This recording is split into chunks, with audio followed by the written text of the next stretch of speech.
बिस्मिल्लाहिर्रहमानिर्रहीम। सबसे पहले आपकी तशरीफ़ आवरी का शुक्रिया। आपको एक कार्रवाई जो हमारे एंटी स्ट्रीट क्राइम सेल ने की है, थोड़ी इम्पोर्टेंट कार्रवाई थी, तो मैं समझता था कि मीडिया पे हाईलाइट होनी चाहिए, क्योंकि ये मैं समझता हूँ कि सोसाइटी में ये चीज़ें हो रही हैं जिसको हाईलाइट करना और उनके ऊपर काम करना हमारा फ़र्ज़ बनता है। बेसिकली एक इन्फॉर्मेशन हमें रिसीव हुई पाक कॉलोनी बड़ा बोर्ड के एरिया के अंदर से कि एक जोड़ा, शादीशुदा जोड़ा जो है वो किसी नामौलूद बच्चे को यहाँ बेचने के लिए आया है।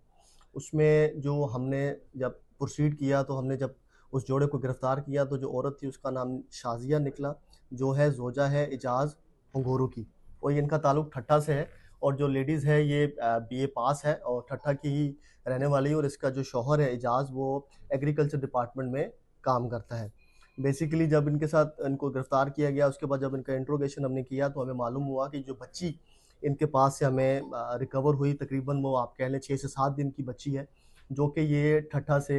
सजावल ठट्टा से लेकर आए थे। और यहाँ पे कराची में आसमा नामी एक औरत है जिसको 8 लाख की एवज़ इन्होंने देनी थी। फिर इसने ये भी अपना इंकशाफ किया अपना इंट्रोगेशन में कि ये बच्ची इन्होंने सजावल सिविल हॉस्पिटल से एक तस्लीम नाम की हेल्थ वर्कर है, उससे 2.5 लाख रुपए में ख़रीदी है, और आगे इसने 8 लाख में आसमा नामी औरत जो कराची में बेऔलाद औरत है, उसने डिमांड की थी, तो इन्होंने उसको ये हैंडओवर करने के लिए ये कराची में मियाँ बीवी आए थे।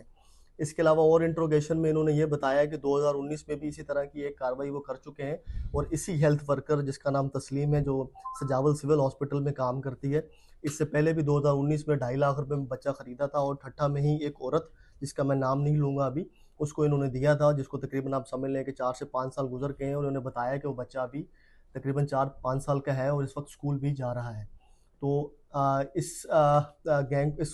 जोड़े को पकड़ने के बाद हमने अपनी एफआईआर रजिस्टर की, जिसका नंबर एफ 519/24 है, और जो रेलिवेंट सेक्शंस ऑफ लॉ हैं वो हमने अप्लाई की, और मज़ीद इनका भी जो है वो रिमांड लेने के बाद फर्दर इसकी इन्वेस्टिगेशन करेंगे। और हमें उम्मीद है कि सिर्फ 2 वारदातों के अलावा हमें लगता है कि कुछ और भी वारदातें जिसमें बच्चों की नामौलूद बच्चों की खरीदो फरोख्त की और भी हमें वारदातें मिलेगी, जो ना सिर्फ कराची, शायद इंटीरियर, सजावल और ठट्टा बदीन के ज़िलों में भी हों।